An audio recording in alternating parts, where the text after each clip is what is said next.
Hello and welcome back to Webtech Tutorial. In today's video, I'm going to show you how to log in to Panera employee account online. If you are an employee on Panera Bread and you'd like to log in and access your account, then this video is for you. Watch the tutorial till the end and don't forget to subscribe to our channel by hitting that subscribe button.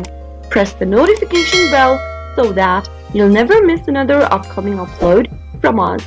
Open up a web browser to get started. In the web address bar, type in panera.panerabread.com and press enter on your keyboard. Soon after you do that, you'll end up in this page where you can easily log into your employee account.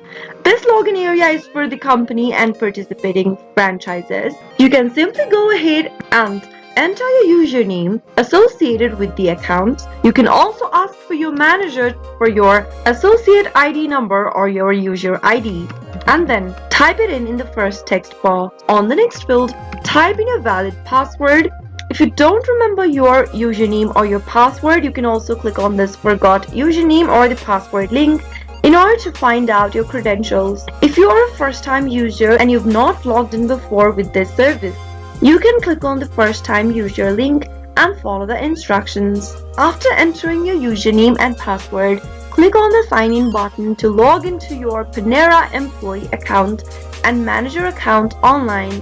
That is how it can be done. I hope the tutorial was helpful to you. If it was, go ahead and give us a thumbs up. I'll soon be back with more videos like this. Thank you for watching.